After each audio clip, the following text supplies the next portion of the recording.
서울의 겨울은 예고 없이 찾아온다. 은행나무 잎이 떨어지기도 전에 차가운 빗줄기가 도시의 열기를 식히고 아스팔트 위로 짙은 회색빛 우울을 덧칠한다. 강남의 화려한 네온 사인이 빗물에 번져 인상파 화가의 그림처럼 흐릿해질 때 서유는 습관처럼 창가의 이마를 기대었다. 유리의 차가운 감촉이 전두엽을 찌르고 들어와서야 비로소 그녀는 자신이 살아있음을 혹은 견디고 있음을 실감했다. 서유는 복원가였다. 깨진 도자기, 색이 바랜 고화, 찢어진 필름 사진들. 사람들은 더 이상 쓸모없다고 여기는 것들을 그녀에게 가져왔다. 그녀의 작업실인 기억의 조각은 낡은 종이 냄새와 송진 냄새, 그리고 누군가의 버려진 시간들로 가득 차 있었다.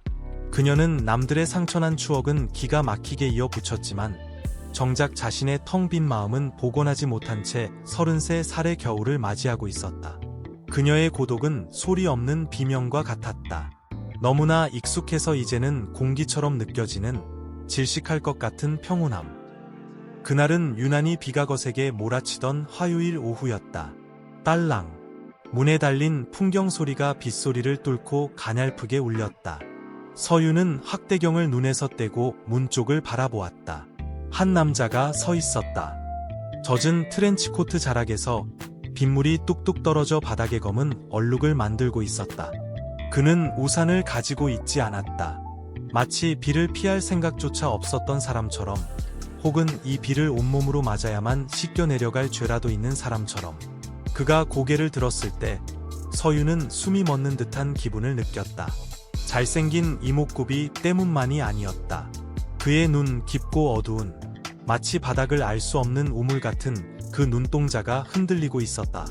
그 눈빛은 서윤이 수천 번도 더 들여다보았던 금이 간 도자기의 가장 연약한 부분과 닮아 있었다. 죄송합니다. 여기가 고장난 것을 고쳐주는 곳인가요? 남자의 목소리는 낮고 부드러웠지만 물기를 머금은 첼로 현처럼 젖어 있었다. 그 목소리에는 미묘한 떨림이 섞여 있어 듣는 사람으로 하여금 본능적인 보호 본능을 자극했다. 그것이 첫 번째 신호였다. 치명적인 매력으로 포장된 구원을 갈구하는 자의 은밀한 덫. 무엇이 고장 나셨나요? 서윤이 물었다. 남자는 코트 안주머니에서 낡은 라이카 카메라를 꺼내 작업대 위에 조심스럽게 올려놓았다. 렌즈는 산산조각이 나 있었고 가죽 케이스는 찢겨 있었다. 전부 다요. 그가 씁쓸하게 웃었다. 그 미소는 너무나 슬퍼서 아름다웠다. 카메라만 부서진 게 아니라 이걸 찍으려던 제 마음도 같이 부서진 것 같아서요. 그의 이름은 민우라고 했다. 무명 작곡가. 세상이 알아주지 않는 멜로디를 홀로 흥얼거리는 남자. 그는 젖은 머리카락을 쓸어넘기며 서윤에게 자신이 얼마나 지쳐 있는지, 서울이라는 거대한 괴물 속에서 자신이 얼마나 하찮게 느껴지는지 털어놓기 시작했다. 보통의 손님이라면 하지 않을 이야기들이었다. 하지만 민우는 마치 서윤을 오래전부터 알고 있었던 사람처럼 자신의 가장 깊은 우울을 꺼내어 테이블 위에 늘어놓았다. 서윤은 작업용 램프의 불빛 아래서 그의 카메라를 분해하기 시작했다. 핀셋으로 깨진 유리 조각을 하나하나 드러낼 때마다 민우의 시선이 그녀의 손끝을 따라 움직였다. 그 시선은 끈적하고 집요했다. 서윤 씨의 손은 마법 같네요. 민우가 속삭였다. 죽어가는 것들에 다시 숨을 불어넣는 손이잖아요. 제 망가진 영감도 서윤 씨라면 고쳐줄 수 있을 것 같아요. 그 말은 서윤의 마음속에 있는 가장 깊은 결핍을 건드렸다. 누군가에게 필요한 존재가 되고 싶다는 욕망. 나의 가치를 인정해주는 사람을 만나고 싶다는 갈증. 서윤은 핀셋을 쥔 손을 멈칫했다. 심장이 불규칙하게 뛰기 시작했다. 그녀는 고개를 들어 민우를 바라보았다. 작업실의 노란 조명이 그의 젖은 속눈썹에 그림자를 들이우고 있었다. 그는 완벽하게 불쌍했고 완벽하게 매혹적이었다. 이것은 운명일까? 아니면 그저 서로의 외로움이 빚어낸 착시일까? 민우는 그녀에게 다가와 조심스럽게 물었다. 비가 그칠 때까지만. 계절은 거짓말처럼 빠르게 바뀌었다. 서울의 회색빛 겨울이 물러간 자리에는 눈이 시릴 정도로 화사한 벚꽃이 피어났다. 서윤의 작업실인 기억의 조각에도 봄이 찾아왔다. 하지만 그 봄은 민우라는 남자가 몰고 온 아찔하고도 위험한 난기류였다.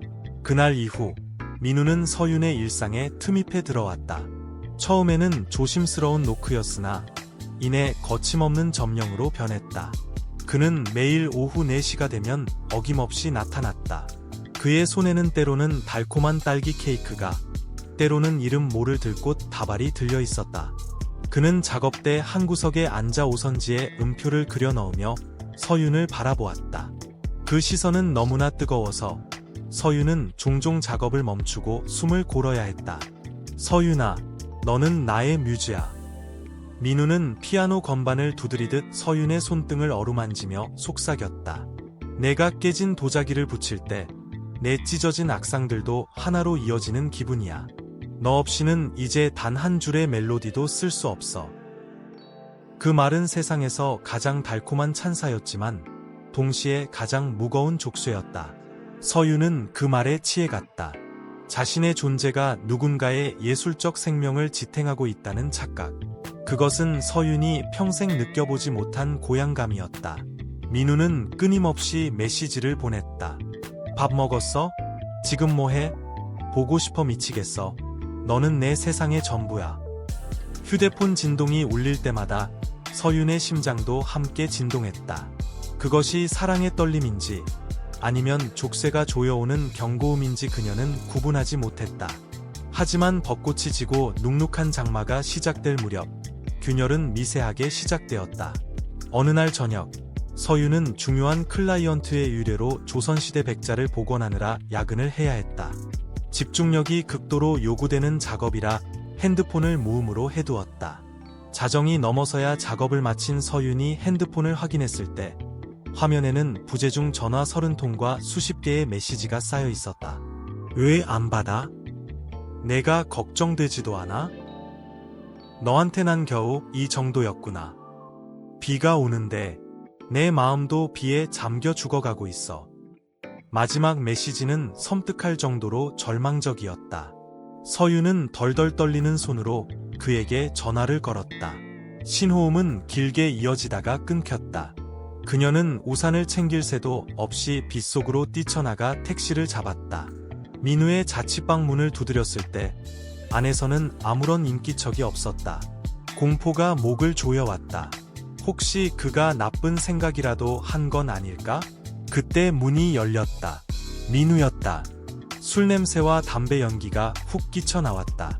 그의 눈은 붉게 충혈되어 있었고 표정은 차갑게 굳어 있었다. 서윤이 안도감에 울먹이며 그를 끌어안으려 했지만 민우는 그녀를 거칠게 밀어냈다. 이제야 왔니? 그의 목소리는 칼날처럼 날카로웠다. 내가 얼마나 비참했는지 알아? 천둥이 치는데 나는 혼자였어. 내가 필요했는데 너는 고작 깨진 그릇 따위와 노느라 나를 방치했어. 미안해. 민우씨 일 때문에. 정말 몰랐어. 서윤은 젖은 옷이 달라붙는 것도 잊은 채 빌었다. 민우는 비틀거리며 물러서더니 벽에 걸린 거울을 주먹으로 내리쳤다. 쨍그랑. 거울이 산산조각 났다. 서윤은 비명을 지르며 입을 막았다. 민우의 손에서 피가 흘러내렸다. 하지만 그는 아픔을 느끼지 못하는 사람처럼 서윤을 노려보았다. 너 때문이야. 민우가 나직하게 으르렁거렸다. 내가 나를 불안하게 만들었잖아. 내가 나를 사랑한다고 확신만 줬어도 내가 이렇게 미치지는 않았을 거야. 이건 다 너를 너무 사랑해서 생긴 일이라고. 이것은 전형적인 가스라이팅의 시작이었다. 가해자가 피해자에게 죄책감을 전가하는 방식. 하지만 서윤의 뇌는 이미 사랑이라는 마약에 절여져 정상적인 판단을 할 수 없었다. 그녀는 피가 흐르는 그의 손을 잡고 눈물을 흘리며 사과했다. 내가 잘못했어. 다시는 전화기 꺼두지 않을게. 응. 제발 이러지 마. 민우의 표정이 순식간에 바뀌었다. 방금 전까지 폭주하던 야수의 모습은 사라지고 다시 비를 맞은 강아지 같은 눈망울. 겨울이 다시 돌아왔다. 1년 전 그들이 처음 만났던 그 지독한 추위와 함께. 하지만 서윤의 작업실 기억의 조각은 더 이상 예전의 온기를 품고 있지 않았다. 먼지가 내려앉은 작업대 위에는 반쯤 붙이다만 백자 파편들이 말라 비틀어진 채 흩어져 있었고, 실내에는 오직 차가운 정적만이 감돌았다. 서윤은 수척해진 얼굴로 거울 앞에 섰다. 거울 속의 여자는 낯설었다. 생기를 잃은 눈동자, 창백한 입술. 그녀는 민우라는 블랙홀에 자신의 모든 빛을 빨려버린 자네처럼 보였다. 결정적인 파국은 아주 사소한 순간에 찾아왔다. 민우가 샤워를 하러 간 사이 그의 낡은 가죽 가방에서 흘러나온 수첩 하나가 발단이었다. 서윤은 떨리는 손으로 그 수첩을 펼쳤다. 그 안에는 민우의 일기가 적혀 있었다. 아니, 그것은 일기라기보다는 일종의 사냥 기록에 가까웠다. 202X년 11월. S는 너무 강하다. 나를 동정하지 않는다. 탈락. 202X년 1월. I는 너무 가난하다. 나를 뒷바라지할 여력이 없다. 탈락. 202X년 12월. 보건과 서윤. 그녀의 눈은 슬픔으로 가득 차 있다. 조금만 흔들면 나를 구원하려 들 것이다. 그녀는 누군가에게 필요한 사람이 되고 싶어 하는 결핍이 있다. 공략 가능. 글자 하나하나가 서윤의 심장에 날카로운 유리 파편이 되어 박혔다. 민우가 들려주었던 눈물겨운 과거, 그가 호소했던 예술가로서의 고독, 너 없이는 죽을 것 같다던 그 모든 애절한 고백들이 철저히 계산된 연극이었음을 깨닫는 순간, 서윤은 구역질이 치밀어 올랐다. 그는 서윤을 사랑한 것이 아니었다. 그는 단지 자신의 나약함을 전시했을 때 쏟아지는 서윤의 헌신과 그 헌신을 먹고 자라는 자신의 비대해진 자아를 사랑했을 뿐이었다. 뭐해? 등 뒤에서 차가운 목소리가 들렸다. 어느새 샤워를 마친 민우가 문가에 서 있었다. 젖은 머리카락에서 떨어진 물방울이 바닥을 적셨다. 서윤은 수첩을 쥔 채 그를 돌아보았다. 이게 다 연기였어? 서윤의 목소리가 가늘게 떨렸다. 민우는 잠시 당황하는 듯했으나 이내 특유의 서늘한 미소를 지으며 다가왔다. 그는 서윤의 손에서 수첩을 가볍게 빼서 들었다. 서윤아, 진실이 항상 아름다운 건 아니야. 하지만 결과는 중요하잖아? 덕분에 나는 멋진 곡들을 썼고 너는 내 곁에서 가장 빛나는 역할을 수행했어. 우린 완벽한 파트너였어. 너는 사람이 아니야. 괴물이야. 아니, 나는 내가 만든 우상일 뿐이야. 민우가 그녀의 턱을 잡아 강제로 눈을 맞추며 속삭였다. 너도 즐겼잖아. 나를 고치고, 나를 구원하고, 나를 돌보면서 내가 대단한 사람이 된 것 같은 그 기분. 너도 사실은 사랑이 아니라 자기만족을 한 거야. 그의 말은 잔인하게도 진실의 일부를 꿰뚫고 있었다. 서윤은 무너져 내렸다. 하지만 그 무너짐은 끝이 아니라 시작이었다. 그녀는 자신의 영혼이 완전히 바닥을 치고서야 비로소 일어설 힘을 얻었다. 나가. 서윤이 나직하지만 단호하게 말했다. 뭐? 내 작업실에서, 내 인생에서 당장 나가라고. 서윤은 옆에 있던 물병을 그에게 내던졌다. 민우는 분노로 얼굴을 찌푸렸지만 서윤의 눈에 서린 섯을 퍼런 살기에 멈칫했다. 그는 코트를 챙겨들며 비열하게 내뱉었다. 후회하게 될 거야. 너 같은 고독한 여자를 나만큼 사랑해 줄 사람이 또 있을 것 같아. 문이 거칠게 닫히고 다시 정적이 찾아왔다. 서윤은 바닥에 주저앉아 목 놓아 울었다. 그 눈물은 민우를 향한 그리움이 아니라 지난 1년 동안 스스로를 난도질하며 방치했던 자신을 향한 참회였다. 한참을 울던 서윤은 자리에서 일어나 작업대의 스탠드를 켰다. 그리고 먼지 쌓인 핀셋과 접착제를 손에 들었다. 그녀는 민우가 깼던 거울 조각들을 하나하나 모으기 시작했다. 뾰족한 단면에 손가락이 베어 피가 났지만 멈추지 않았다. 복원은 원래대로 돌리는 것이 아니다. 상처를 인정하고 그 상처 위에 새로운 시간을 더시피는 과정이다. 그녀는 깨진 거울 조각들을 이어붙이며 생각했다. 민우가 사랑했던 것은 그녀가 투사한 환상이었고